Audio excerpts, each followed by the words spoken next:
দেবদা দেবদা দেবদা খেলা দেখিয়ে দিয়েছে ভাই। আলাদা 10 কোটি লোডিং ভাই সাব। এবার আসল মাস খেলা হবে ভাই। এবার আর অভিজিৎ সেনের ছবি আসছে না, এটাই কোথাও গিয়ে মনে হচ্ছে।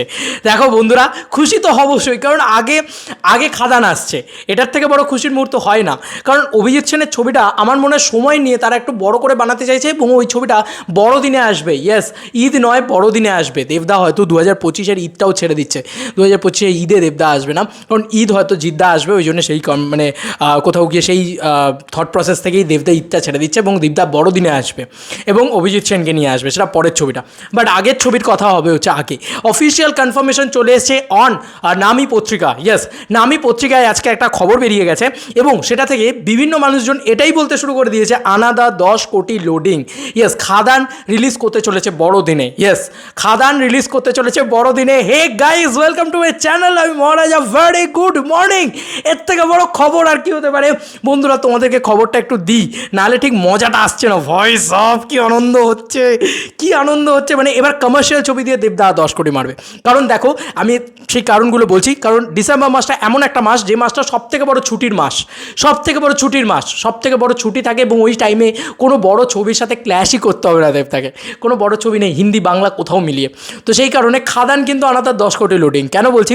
কারণ ওখানে ওখানে সব থেকে বড় উইন্ডোটা দেবদা নিয়ে বসে আছে, আর ওই উইন্ডোটা দেবদার উইন্ডো।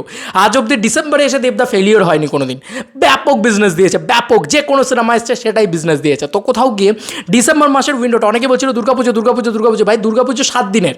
আর ডিসেম্বর মাসের উইন্ডোটা শুরু করো কবে থেকে? যদি ডিসেম্বরের 20 তারিখে রিলিজ হয়, ওটা কিন্তু জানুয়ারি পুরো টানবে। ঠিক আছে, জানুয়ারি মাসের 2 তারিখ অব্দি উইন্ডো, একটা সব থেকে লম্বা রান। এবং বাংলা ছবির সব থেকে ভালো বক্স অফিস কালেকশন আসে ডিসেম্বর মাসে, মানে এটা দেখা গিয়েছে। তো কাজে ফিরছে নীলাঞ্জনা বলে একটা খবর বেরিয়েছে, ঠিক আছে? সেখানে যিশু সেনগুপ্তর ওয়াইফ নীলাঞ্জনা সেনগুপ্ত, তার খবরটা বেরিয়েছে। সেই খবরটাকে নিয়ে আমরা কথা বলবো না, কথা বলবো আমরা লাস্ট এই পোর্শনটুকুকে নিয়ে। বন্ধুরা, এইটুকু পোর্শন দেখো ভালো করে পড়ো।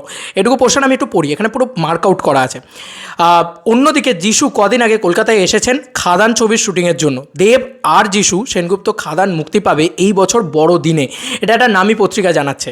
ভাই এরপরে যদি এটা ফেক হয় তাহলে আমার কিছু করার নেই, কারণ দেবদা এখন অবধি জানায়নি। দেবদা জানাবে বা টিম চাইছে না, আমরা সবসময় বলেছিলাম ডিরেক্টর চাইছে যে একটু দেরি করে হোক, এ হোক, বাট দেবদা হয়তো মেবি আগে চাইছে। এবার সেটা দেখা যাক কী হয় না হয়। আমার মনে হয় যে যদি ছবি রেডি থাকে তাহলে ছবি আনা উচিত। ছবি শুটিং হচ্ছে এখনই তো আর্লি টু কমেন্টস করে দেওয়া উচিত না? বাট আমি দেখলাম যারা টিমের ভিতরে কাজ করছে, মানে আমি কীর্তনিয়া যখন পুরো বিষয়টা নিয়ে কথা বলছিলাম তখনও দেখছিলাম তারাও বলছে, মানে তারা নিজেরা মানে স্টোরি স্ট্যাটাসে দিয়ে দিয়েছে দেখা হচ্ছে বড়দিনে, দেখা হচ্ছে ক্রিসমাসে। তার মানে তারাও কোথাও গিয়ে জানে, মানে টিম কিন্তু কোথাও গিয়ে একটা মাইন্ডসেট করে রেখেছে যে ভাই ক্রিসমাসে দেখা হচ্ছে, ক্রিসমাসে দেখা হচ্ছে। দেবদা নিজের কথার থেকে বিচ্যুতি ঘটাবে না। দেবদা কথা দিয়েছে যে আমি খাদান 2024-এই নিয়ে আসবো, তো 2024-এই নিয়ে আসবে দেবদা। তো এর থেকে বড় আপডেট আর কিছু হতে পারে না, এর থেকে বড় আনন্দের আর কিছু হতে পারে না। আমরা মাস ধামাকায় মাতবো, আমরা উৎসব করবো, তাও আবার এবছর ডিসেম্বর মাসেই। ও মাই গড, আলাদা লেভেলের ভালো লাগছে। আর এইখানেই আমরা আসল দেবকে দেখতে পাবো, সেই মাস মোড অন দেব।